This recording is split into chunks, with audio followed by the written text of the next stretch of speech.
In this video, Susan and I are talking about panic attacks.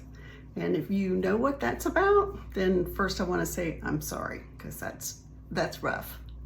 But the video gives you some tips on what you can do. And the other thing, even if it's not a panic attack, but you have anxiety over dating or just anything at work that you're having to deal with that feels stressful, this video can help.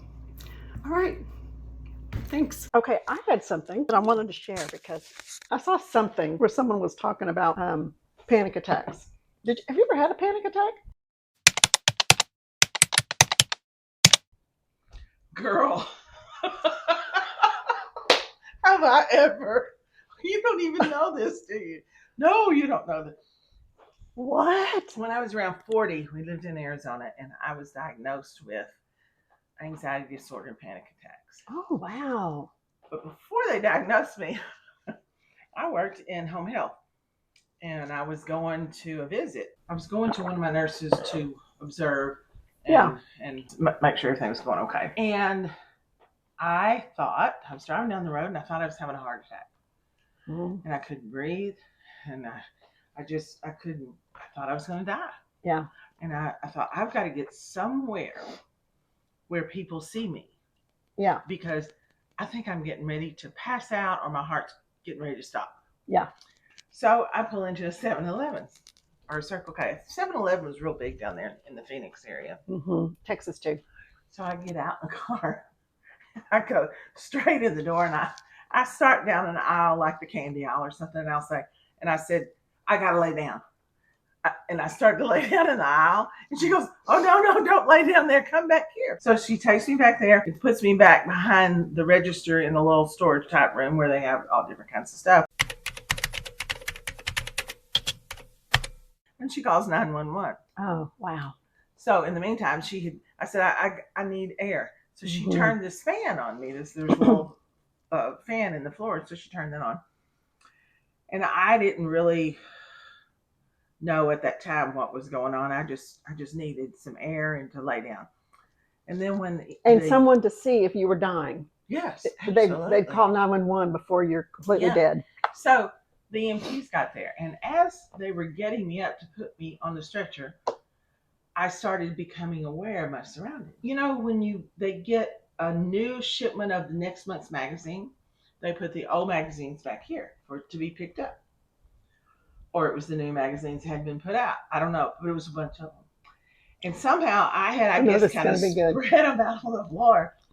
And I swear to you, this is no lie. When I turned around to try to get my bearings as to where I was laying on a pile of Hustler magazines. I was embarrassed. I had never looked at Hustler, but I knew. I mean, it said Hustler on it. Do they even have Hustlers? A lot of people won't even know what Hustler is. Well, it's one of those porn magazines. It's a porn magazine. I don't know what they have back before the internet, men had to look at magazines. Well, I don't have any funny stories. I've had my share of panic attacks too, but I learned something for myself. And that was that when I was having one, I could put on tank top or just have my bra and underwear, lie on the cold bathroom tile, just lie on the floor. And radical. Listen, though, it's a real thing. It's called sensory stimulation.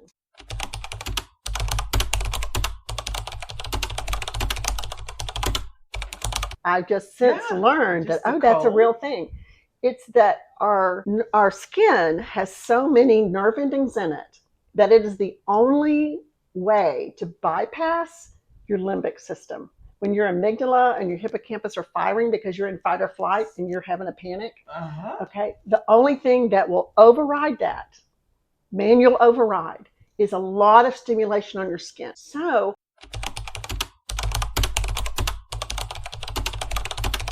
at the time when this was going on, be it cold or hot, just any stimulation? It has to be, well, cold, yeah. Heat won't do it. If you're really having one, you're gone. Like you're saying, you're gone. You didn't even know where. Yeah, you got to lay on the cold floor. But you was still working. I was at that time working at a company called Nortel still, and so I would go to meetings and I would bring a cold water bottle and let you try it. And all you have to do is just hold the cold water bottle on your neck. So, we think everybody can tell we're freaking out when we're freaking out, but the truth is, it's internal. They can't see it. They really can't see it. But this is very grounding. This will take you out of limbic. Really? Yeah. So even a little anxiety, if you have anxiety, and it could be a client maybe, and she's got a date, and dates would make most people a little nervous, and she can take her drink if it's in a little cup or whatever, and just kind of hold it against her neck. That's very grounding. Nobody can see you're doing it. You did a video, but this was a coffee cup, and you went like this in the video. I was just moving my hands. Now,